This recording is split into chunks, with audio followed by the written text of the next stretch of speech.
जय हिंद दोस्तों, स्वागत है एक बार पुनः आप सभी का अपने इस YouTube चैनल टॉपर गैलेक्सी में।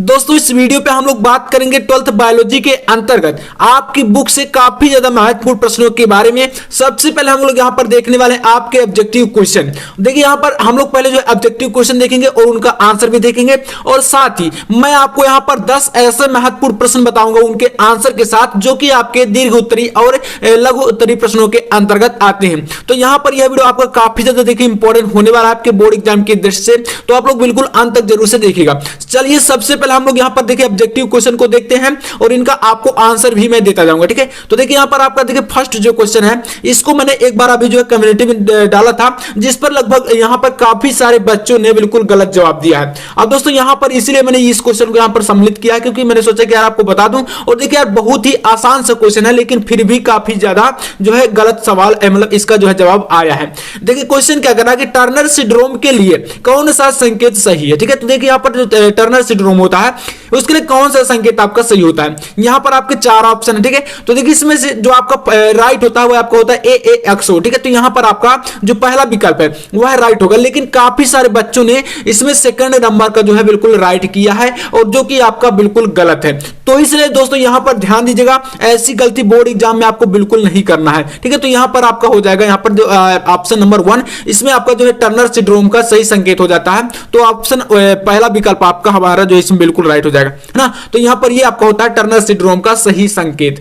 तो इसलिए ध्यान दीजिएगा, इस प्रकार के क्वेश्चन बोर्ड एग्जाम में कई बार आ चुके हैं। इसका देखिए आपका नेक्स्ट क्वेश्चन क्या कर रहा है कि मानव में AB और रुधिर वर्गों में के कितने जीनोटाइप संभव होते हैं। अब देखिए यहां पर आपका जो मानव में रुधिर वर्गों में कितने जीनोटाइप संभव होते हैं, इसके आपके कितने विकल्प हैं, तो 4 ऑप्शन दिए गए, ठीक है। तो यहां पर 4 ऑप्शन दिए गए हैं, मानव में AB और रुधिर वर्गों में कितने जीनोटाइप संभव हैं। तो देखिए इसमें आपका जो राइट ऑप्शन हो जाएगा वो आपका होगा यहाँ पर ऑप्शन नंबर 2, ठीक है। तो यहाँ पर आपका कितने संभव है, तो 6 जीनोटाइप संभव हैं। तो चलिए इसके बाद हम देखते हैं नेक्स्ट, यानी कि इसका आपको जो है यहाँ पर जो दूसरा कोई ऑप्शन होगा वह राइट होगा, 6 जीनोटाइप। नेक्स्ट क्वेश्चन देखिए क्या कह रहा है कि वंशागतिकी या आनुवंशिकी, ठीक है, इसकी इकाई क्या है। तो देखिए दोस्तों जो वंशागतिकी इकाई होती है वह क्या होती है, तो ये आपकी जीन होती है, ठीक है। तो यहाँ पर आपका गुणसूत्र जीन प्रारूप या गाल्जी इकाई नहीं होगा, अर्थात हमारा जो वंशागतिकी इकाई होती है वह क्या होती है, तो जीन, यानी कि ऑप्शन नंबर 4, ठीक है। तो चौथा विकल्प इसमें आपका बिल्कुल राइट आंसर हो जाएगा। इसके बाद देखिए आपका यहाँ पर आपका क्वेश्चन नंबर 4 क्या कह रहा है कि फ्रेडरिक ग्रिफिथ ने खोज की थी। देखिए जो आपके यहाँ पर फ्रेडरिक ग्रिफिथ है, इन्होंने किसकी खोज करी थी, स्थान परिवर्तन की, या रूपांतरण की, या पारक्रमण की, या लिप्यांतरण की। तो देखिए जो यहाँ पर फ्रेडरिक ग्रिफिथ है, इन्होंने रूपांतरण की खोज की थी, यानी इसमें जो सेकंड ऑप्शन होगा, ठीक है, रूपांतरण की, ये राइट हो जाएगा। इसके बाद देखिए 5वां क्वेश्चन कह रहा कि निद्रा रोग किस जंतु के द्वारा होता है, ठीक है। तो यहाँ पर जो निद्रा रोग है वह किस जंतु के द्वारा होता है। यहां पर आपका पहला क्या है, यूग्लिना, इसके बाद है प्लाज्मोडियम, इसके बाद नेक्स्ट आपका ट्रिपैनोसोमा, नेक्स्ट आपका है अमीबा। तो देखिए जो यहां पर निद्रा रोग है वो आपका होता है ट्रिपैनोसोमा, यानी कि एक प्रकार से ये क्या है, जंतु है। तो इसमें आपका जो थर्ड ऑप्शन होगा ट्रिपैनोसोमा, ये राइट हो जाएगा, है ना। तो यहां पर आपका निद्रा रोग जो है ट्रिपैनोसोमा के कारण होता है। नेक्स्ट आपका देखिए यहां पर आता है आपका क्या, टीबी के टीके का नाम क्या है। तो देखिए जो टीबी का टीका होता है इसको मैं आपको डायरेक्टली बता देता हूं, यहां पर होता है ये BCG, ठीक है। तो यहां पर टीबी के टीके का नाम क्या होता है, VCG, यानी चौथा जो विकल्प होगा यह बिल्कुल राइट ऑप्शन आपका हो जाएगा। टीबी के टीके का नाम है VCG। तो इस प्रकार से दोस्तों यहां पर आपके ऑब्जेक्टिव क्वेश्चन है, और बोर्ड एग्जाम की दृष्टि से ये सारे क्वेश्चन बहुत ज्यादा इंपॉर्टेंट है। इसके बाद हम देखते हैं यहां पर कुछ इंपॉर्टेंट क्वेश्चन, जो कि मैं आपको बता चुका हूं कि हम इस वीडियो में 10 क्वेश्चन को देखेंगे, ठीक है। तो यहां पर 10 क्वेश्चन बहुत ही ज्यादा इंपॉर्टेंट है। तो यहां पर देखिए पहला क्वेश्चन क्या है, क्वेश्चन नंबर 1 है आपका कि अपूर्ण प्रभाविता को समझाइए। देखिए दोस्तों जो आपका अपूर्ण प्रभाविता है इसको आपको इसमें बताना है। तो देखिए मैंने ये सारे क्वेश्चन यार बहुत ही सिंपल तरीके से एकदम इजी लैंग्वेज में लिखे हैं। देखिए इसमें क्या होता है अपूर्ण प्रभाविता में, तो कह रहा है कि यहाँ पर जब विपरीत लक्षण के जोड़ों को, देखिए मैंने आपको यहाँ पर पृथक्करण नियम बताया था जो कि मेंडल का, तो उसी में थोड़ा सा मैच करता हुआ है, तो आपको यहाँ पर अच्छे तरीके से थोड़ा समझ लेना है। तो क्या होता है देखिए जब विपरीत लक्षण वाले है ना, तो यहाँ पर विपरीत लक्षण के जोड़ों में एक लक्षण दूसरे को पूरी तरह से प्रभावित ना कर सके, तो इस घटना को बोलते हैं अपूर्ण प्रभाविता। यानी कि इसमें देखिए ज्यादा कुछ खास नहीं होता। अपूर्ण प्रभाविता मतलब यहाँ पर जो अपना प्रभाव जो है प्रदर्शित कर सके वही क्या होता है, इसमें जो मतलब एक प्रकार से प्रभावित नहीं कर पाता तो वहां पर अपूर्ण प्रभाविता हो जाएगा। तो इसमें देखिए क्या होता है, यहाँ पर कुछ जीनोटाइप्स होते हैं। जैसे एग्जांपल यहाँ पर हम लेकर चले, जैसे कि आपने जो है देखा होगा कि मटर के पौधे का जो एग्जांपल लिया था तो मेंडल ने उनमें जो है इसमें प्रूव किया था। तो इस प्रकार से यहाँ पर हम लेकर चल रहे हैं। जैसे आप मान लीजिए लाल पुष्प है और एक आपका सफेद पुष्प है, इन दोनों के बीच यहाँ पर अगर कराया जाए क्रॉस यानी कि संकरण, तो इसमें क्या होता है, जैसे कि मान लीजिए ये एक प्रभावी लक्षण है। जैसे हम यहाँ पर जो हमारा लाल फूल है या लाल पुष्प आप बोले तो इसको आप यहाँ पर प्रभावी मानकर चलिए, और इसको जो आपको यहाँ पर सफेद पुष्प है इसको आप मान के चलिए कि ये अप्रभावी लक्षण व्यक्त करता है। जब इनके बीच यहाँ पर कराएंगे संकरण तो शुरुआत में देखिए कह रहा है कि जब विपरीत लक्षण हो, यानी कि दोनों क्या है, इनके दोनों के विपरीत लक्षण, एक प्रभावी है और एक आपका अप्रभावी है, तो इनके बीच क्या है दूसरे मतलब यहाँ पर करा रहे हैं हम लोग संकरण। तो इसमें क्या होता है, एक घटना पूरी तरह से क्या होता है पहली पीढ़ी में, जैसे यहाँ पर आप देख पा रहे होंगे तो इन दोनों के जो संकरण से यहाँ पर आपका गुलाबी पुष्प बनता है। अब इसमें देखिए यहाँ पर जो आपका कैपिटल आर है ये आपके इसके जीनोटाइप है ना, तो यहाँ पर आपका लाल पुष्प का ये हो गया और इसका आपका ये हो गया, मतलब दोनों देखिए यहाँ पर प्रभावी नहीं हो पाए, ना ही यहाँ पर लाल पुष्प बना है और ना ही सफेद, दोनों को मिलाकर यहाँ पर आपका गुलाबी, यानी कि प्रथम पीढ़ी जो आपका F1 पीढ़ी है इसमें आपका जो है ये बन रहा है गुलाबी। अब इसके बाद देखिए दोबारा से यहाँ पर स्वपरागण कराया जाता है। अब जब यहाँ पर कराते हैं स्वपरागण तो इसमें आपके यहाँ पर तीनों प्रकार के बनते हैं, जैसे यहाँ पर आपका लाल पुष्प भी और गुलाबी और सफेद, तो इनका जो आपका यहाँ पर अनुपात होता हुआ होता है आपका 1:2:1 का, ठीक है। यहाँ पर आपका मतलब गुलाबी जो पुष्प है ये ज्यादा प्रभावी है, मतलब यहाँ पर एक प्रकार से यही आपका होता है अपूर्ण प्रभाविता, ठीक है। तो ये आपका फर्स्ट जो है काफी ज्यादा महत्वपूर्ण है। तो इसको मतलब यहाँ पर मैंने वैसे भी जो है पृथक्करण नियम में बताया था, लेकिन ये थोड़ा सा देख लीजिएगा। इसका नेक्स्ट क्वेश्चन आता है कि डीएनए फिंगर प्रिंटिंग या डीएनए अंगुली छापन, तो ये आपका काफी महत्वपूर्ण है। इसमें देखिए ये जो क्वेश्चन आता है ये थोड़ा सा इस टाइप से आता है, जैसे कहता है कि क्वेश्चन में कि निम्न पर टिप्पणी करिए और इसके अंतर्गत आपके 1 से 2 टॉपिक दे दिए जाते हैं, तो ये ज्यादातर टिप्पणियों में आ जाते हैं। तो यहां पर देखिए जो डीएनए फिंगर प्रिंटिंग है यह क्या होती है, तो इसमें देखिए यहाँ पर क्या है, ये एक प्रकार की तकनीकी होती है, पहली बात तो ये हो। तो यहाँ पर क्या है ये, इसमें देखिए जिसके द्वारा विभिन्न व्यक्तियों के या जीवधारियों के, मतलब यहाँ पर जो लोगों का आपने सुना होगा जैसे डीएनए जो है चेक किया जाता है और उसे मतलब यहाँ पर एक प्रकार से जो है पिता का या पुत्र का या उनकी संतानों का मतलब एक प्रकार से पीढ़ी दर पीढ़ी ये ट्रांसफर होता है, मतलब इसका जो है एक प्रकार से मतलब जो है एक परिवार से जो है एक प्रकार से मैच कराया जाता है और इसे मतलब पहचान भी की जाती है, जैसे कि अपराधियों की पहचान करनी है, कई सारी चीजों में ये जो है यूज में आता है। तो मतलब ये सारी चीज जो है डीएनए फिंगरप्रिंटिंग के द्वारा ही संभव हो पाती है।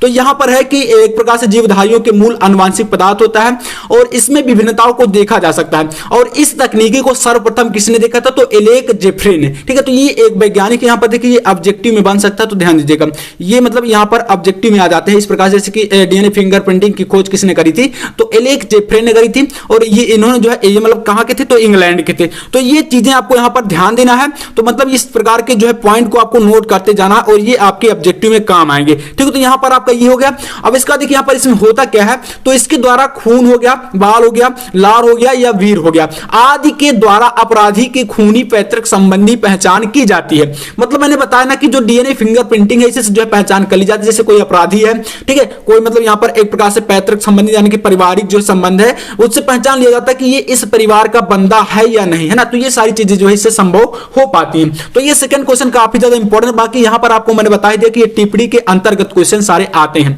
इसका देखिए आपको यहां पर नंबर 3 क्वेश्चन कर रहा है कि इंटरफेरॉन क्या है। देखिए दोस्तों यह भी यार बहुत ज्यादा महत्वपूर्ण प्रश्न है। तो इंटरफेरॉन क्या है, देखिए इसका आपको अच्छे तरीके से मैंने यहां पर लिख के रखा हो, थोड़ा समझिएगा। तो देखिए यह वायरस से संक्रमित कोशिकाओं द्वारा, ठीक है, क्या होता है, वायरस से संक्रमित कोशिकाओं के द्वारा स्रावित एवं एक ग्लाइकोप्रोटीन पदार्थ है, ठीक है। तो इंटरफेरॉन क्या है, एक ग्लाइकोप्रोटीन पदार्थ है जो इन कोशिकाओं को वायरस के संक्रमण से सुरक्षित रखता है और इसका प्रयोग निवारक के रूप में किया जाता है, ठीक है, निवारक के रूप में किया जाता है। इनकी जो इंटरफेरॉन है ये एक प्रकार से निवारक का मतलब क्या होता है, जैसे कि आपने जो है प्रतिरक्षा सुना होगा, मतलब किसी चीज को बचाना, तो यहां पर ये होता है। इसके बाद देखिए यह अंतःकोशिकीय विषाणुओं के गुणन को रोकता है, इसीलिए इसे इंटरफेरॉन बोलते हैं, ठीक है। तो ये आपका यहां पर इतना छोटा सा देखिए क्वेश्चन का आंसर है, बाकी आप समझ ही गए होंगे कि ये क्या होता है ना। तो इसको आप लोग पढ़ लीजिएगा, जितने भी देखिए क्वेश्चन बता रहा हूं सभी एकदम इंपॉर्टेंट हैं, ठीक है। तो यहां पर 3 क्वेश्चन हुए। इसके बाद आपका आता है क्वेश्चन नंबर 4। देखिए प्रतिरक्षा या इम्यूनिटी, ठीक है, तो इम्यूनिटी किसे बोलते हैं या प्रतिरक्षा एक ही बात है, तो इंग्लिश में इसे इम्यूनिटी बोलते हैं। तो देखिए जो प्रतिरक्षा होती है इसको कह रहा है कि क्वेश्चन की समझाइए।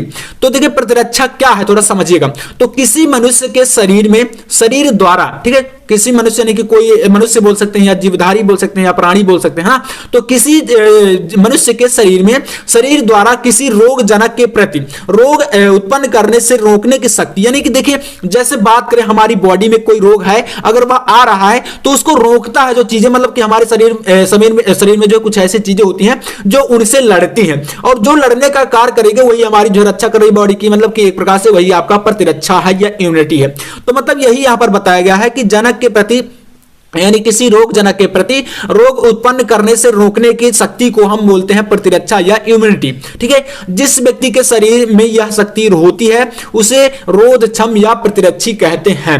तो ये दोस्तों आपका होता है इम्यूनिटी, आपने समझ लिया। और बाकी यहां पर ये चीजें जो है रटने वाली बिल्कुल नहीं, समझना है सिर्फ, है ना। तो 4 क्वेश्चन हुए। इसका देखिए यहां पर आपका आता है 5वां क्वेश्चन। तो क्वेश्चन नंबर 5 है आपका बीटी कपास। इसे आपका यहां पर बीटी कपास यानी कि बैसिलस थ्रेंसिस बोलते हैं। तो बैसिलस थ्रेंसिस यानी कि बीटी कपास, इस पर आपको टिप्पणी देने के लिए बोर्ड एग्जाम में हर बार क्वेश्चन आता है। तो देखिए यहां पर इसे बीटी कॉटन भी बोलते हैं, है ना, बीटी कॉटन या बीटी कपास। तो इसको करा कि समझाइए, देखिए क्या होता है थोड़ा समझिएगा। तो देखिए दोस्तों यहां पर कपास में जो बीटी जीवाणु होते, ठीक है, यानी कि कपास आप सभी जानते होंगे, तो कपास में बीटी जीवाणु के अविश प्रोटीन का संश्लेषण करने वाली जीन को जीनी इंजीनियरिंग द्वारा निवेशित करके एक नई किस्म को तैयार किया जाता है, ठीक है। यानी कि इस प्रकार से एक प्रक्रिया होती है जिससे मतलब ये सारी चीज जो है संभव हो पाती है। इसके बाद देखिए जिसे बीटी कॉटन कहते हैं, और यह एक कीट प्रतिरोधी किस्म होती है। यानी कि इस प्रकार से क्या होता है, इससे फसलों को बचाया जाता है। अब देखिए यहां पर नेक्स्ट क्या है, इसके प्रयोग से प्रत्येक वर्ष करोड़ों रुपए की फसल को कीटों से बचाया जाता है। मतलब अगर इसको जो है किसी मतलब यहां पर जैसे कि कीटों से जैसे फसलों को बचाना है तो उसमें क्या होता है, इसको डाला जाएगा। तो मतलब वहां पर क्या होता है, इसको अगर जो है डाला जाता है तो इस प्रकार से जो है कीटों का वहां पर जो है जीवाणु जो है नष्ट हो जाते हैं या कीट जो है नष्ट हो जाते हैं, और इससे जो है फसलों को बचाया जा सकता है, ठीक है। तो ये आपका हो गया बीटी कपास या आपकी टिप्पणी। इतना ही मतलब बोर्ड एग्जाम में अगर आता है क्वेश्चन तो सिर्फ आपको इसी प्रकार से इसकी जो है टिप्पणी दे देना है। तो ये 5वां क्वेश्चन है। इसके बाद देखिए यहां पर आपका नेक्स्ट जो है क्वेश्चन नंबर 6। तो क्या होता है, यहां पर आपको क्वेश्चन नंबर 6 कह रहा है कि प्रतिबंधन एंजाइम क्या होता है। देखिए पहली बात तो मैं आपको बता दूं, प्रतिबंधन एंजाइम यहां पर ये है क्या, तो इसको थोड़ा सा यहां पर पढ़िए, उसके बाद मैं आपको बताता हूं डीएनए खंडों को जोड़ने और तोड़ने का काम क्या होता है, तो ये एंजाइम ही करते हैं, ठीक है। तो यहां पर देखिए सबसे पहले समझिएगा क्या होता है, यह एक ऐसा एंजाइम है जिसके द्वारा डीएनए खंड को विशिष्ट स्थानों से काटा जा सकता है। यानी कि अगर बात करें कि जो डीएनए खंड होते हैं उनको तोड़ने का कार्य कौन सा एंजाइम करता है, तो ये आपका होगा प्रतिबंधन एंजाइम। और अगर जोड़ने की बात करें तो आपका लाइगेज होता है ना। तो यहां पर क्या है, तो ये आपका यहां पर एक प्रकार से कह सकते हैं विशिष्ट स्थानों से काटा जा सकता है, और इसे आणविक कैंची भी कहा जाता है। यानी कि जो आपका प्रतिबंधन एंजाइम है दोस्तों, इसे आणविक कैंची भी बोला जाता है ना, कहा जाता है। अब वह एंजाइम जो डीएनए को काटता है उसे प्रतिबंधन एंडोन्यूक्लियस कहते हैं। यानी कि जो एंजाइम डीएनए को काटता है उसे क्या बोलते हैं, तो प्रतिबंधन एंडोन्यूक्लियस कहते हैं। जबकि डीएनए खंडों को जोड़ने वाला एंजाइम लाइगेज होता है। देखिए यहां से दोस्तों ऑब्जेक्टिव यार बन जाते हैं, तो ध्यान दीजिएगा, है ना। तो जो प्रतिबंधन एंजाइम होता है वह डीएनए खंडों को जो है तोड़ता है या काटता है, आप समझ सकते हैं। और जो आपका डीएनए खंडों को जोड़ता है उसे बोलते हैं लाइगेज। क्या होता है, लाइगेज। तो ये पॉइंट नोट कर लीजिएगा, ऑब्जेक्टिव क्वेश्चन में आता है। तो 6 क्वेश्चन यहां से हमारे कंप्लीट होते हैं। इसके बाद देखिए आपका क्वेश्चन नंबर 7। तो 7वां क्वेश्चन करा कि अनिषेक फलन क्या होता है ना। तो अनिषेक फलन क्या है या क्या होता है आपको इसमें बताना है। तो ध्यान दीजिएगा, ऐसे फल जिनका निर्माण बिना अंडाशय के होता है। पहली बात तो ये दोस्तों एक पॉइंट है।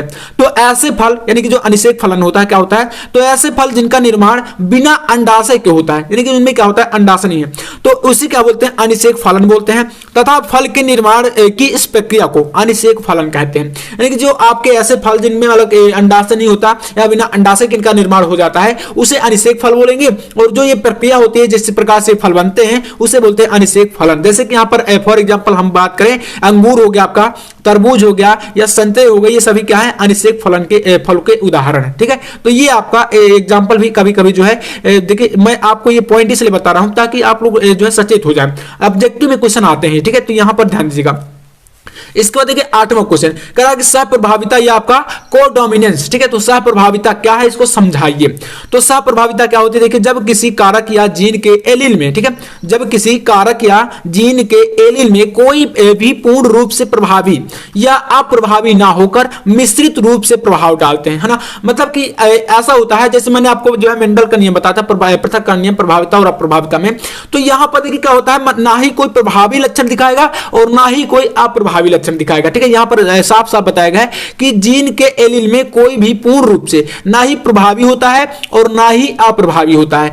तो ऐसा क्या होता है, मिश्रित रूप से प्रभाव डालते हैं, दोनों जो है मिश्रित रूप से प्रभाव डालते हैं, मतलब एक कोई विशेष नहीं प्रभाव डाल पाता, तो इसे बोलते हैं सहप्रभाविता, है ना। तो ये आपका होता है सहप्रभाविता या कोडोमिनेंस, है ना। तो जैसे मनुष्य में रुधिर वर्ग होता है, ये क्या है, आपका एक जो है सहप्रभाविता का एग्जांपल है, ठीक है। तो ये आपका इस प्रकार से हो जाएगा सहप्रभाविता का आपका टिप्पणी। इसके बाद देखिए यहां पर आपका आता है क्वेश्चन नंबर 9। तो 9वां क्वेश्चन क्या कर रहा है कि सहलग्नता पर टिप्पणी दीजिए। देखिए दोस्तों, जो सहलग्नता होती है क्या होती है, तो जीनों का एक ऐसा वंशागत होना, ठीक है, एक साथ ऐसा जो है एक साथ वंशागत होना, जो जीन होते हैं आप सभी जानते हैं, ठीक है। तो जीनों का एक साथ वंशागत होना तथा संतानों द्वारा पैतृक संयोजनों को प्रतिनिर्धारित किए रखने की क्रिया सहलग्नता कहलाती है। और सहलग्नता की खोज जो है बेटसन तथा पुन्नेट ने सन 1906 में की थी, और कहां पर, लेथाइरस आडोरेट्स में की गई थी। तो ये एक प्रकार से क्या है, यहाँ पर देखिए मैं जो साइंस में यहाँ पर जो वैज्ञानिकों के जो नाम बता दे रहा हूँ, ये यार जो है ऑब्जेक्टिव में आते हैं, तो इनको यार थोड़ा सा आप लोग जो है देख लीजिएगा। बाकी आपको देखिए तैयार तो करना ही करना है ना, तो ये मतलब एक भी पॉइंट आपका छूटना नहीं चाहिए, है ना। तो ये आपका सहलग्नता हो गई। तो ये 9वां क्वेश्चन हुआ। इसके बाद देखते हैं आपका क्वेश्चन नंबर 10। देखिए 10वां क्वेश्चन, 10वां क्वेश्चन काफी महत्वपूर्ण है। डाउन सिंड्रोम पर टिप्पणी दीजिए। और यह टिप्पणी दोस्तों काफी बार बोर्ड एग्जाम में पूछी गई है। तो डाउन सिंड्रोम पर टिप्पणी देना है कि डाउन सिंड्रोम क्या होता है, आपको यहां पर देखिए थोड़ा सा बताना। तो देखिए डाउन सिंड्रोम को सर्वप्रथम लैगडॉन डाउन ने सन 1866 में खोजा था, और यह रोग 21वीं जोड़ी गुणसूत्र ऑटोसोम्स में एक गुणसूत्र की अधिकता से होता है, ठीक है, जो त्रिगुणता कहलाती है। और इस प्रकार इस रोग से ग्रस्त व्यक्ति को व्यक्ति में जो है गुणसूत्रों की जो संख्या है 46 के स्थान पर 47 हो जाती है, ठीक है। तो ये आपका मतलब यहां पर एक प्रकार से आपने इस क्वेश्चन को कई बार शायद देखा होगा कि मंगोलिया जो मानव होते हैं उनमें एक प्रकार से डाउन सिंड्रोम की जो है इस प्रकार से स्थिति पाई जाती है। तो मतलब उससे भी संबंध दिखाया जाता है इसमें जो है मंगोलिया मानव से। तो आप उसमें भी देख लीजिए कि ये भी आपका डाउन सिंड्रोम के अंतर्गत वो भी आएगा, ठीक है। तो ये आपके 10 क्वेश्चन है जो आपको बिल्कुल तैयार करके बोर्ड एग्जाम देने जाना है, और इनको आप तैयार कर लीजिए। बाकी इसके बाद नेक्स्ट क्वेश्चन जो भी आपके और भी इंपॉर्टेंट क्वेश्चन है उन पर वीडियो जल्दी आने वाला है, तो आप लोग चैनल को सब्सक्राइब भी जरूर से कर लीजिएगा। चलिए दोस्तों, मैं आपसे मिलता हूं नेक्स्ट वीडियो में, तब तक के लिए जय हिंद, वंदे मातरम।